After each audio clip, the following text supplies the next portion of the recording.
Hi வணக்கம். நாங்க இன்றைக்கு பார்லி அவல்ல பிஸ்கட் செய்து வைப்போம். அதுக்கு முதல்ல நான் அவல் எடுத்து அருவல் நறுவலா அரைச்சி வச்சுருக்கிறேன். சீனி சிறிதளவு எடுத்து வைக்கிறேன் பிறகு போடுறதுக்காண்டி. இப்போ எடுத்த சீனிக்கு பேக்கிங் சோடா, வனிலா சுகர் 2யும் சேர்த்து பட்டரும் சேர்த்து சீனி ஓரளவு கரையும் மட்டும் கிளறுவோம். சீனி கரையட்டும். நன்றாக தேய்ச்சி சீனியை கரைய வைப்போம் பட்டரோட.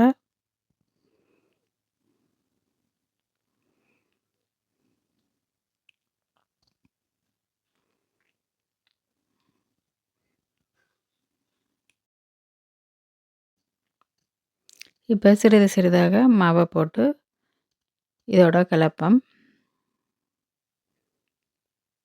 பட்டர் சீனி எல்லாம் மாவில் கலக்கப்படும்படி கலக்குவோம்.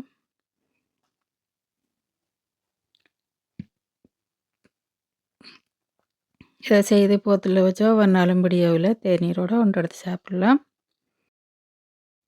பால் சேர்த்து கலப்போம்.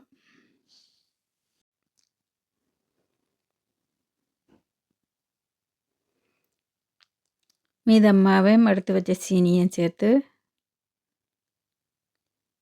கலப்போம். 2 டெசிலிட்டர் பால் எடுத்து நான் முழுவதும் சேர்க்காம சிறிது சிறிதாக கலப்போம்.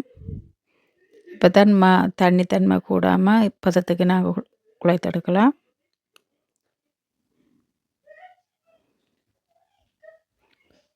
கொழுக்கட்டை பிடிக்கிற அளவுக்கு மாத்தன்மை ஈரத்தன்மையாக இருக்கணும்.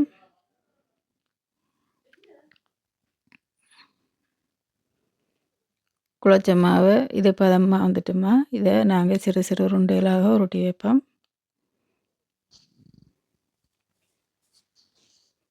இதை பிறவி நீங்கள் தட்டி போட்டு அதை வெட்டியும் எடுக்கலாம். நான் உருட்டி எடுக்கிறேன். இதில் வச்சு பிஸ்கட் வடிவத்துக்கு அமர்த்தி எடுப்போம்.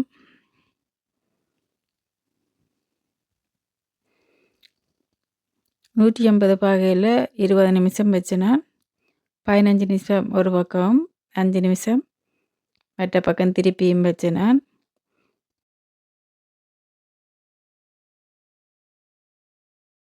இப்படி வச்சு இப்படி அதிகாலையில் டீ பிளேண்டியோட ஒரு பிஸ்கட் எடுத்து சாப்பிட்லாம்.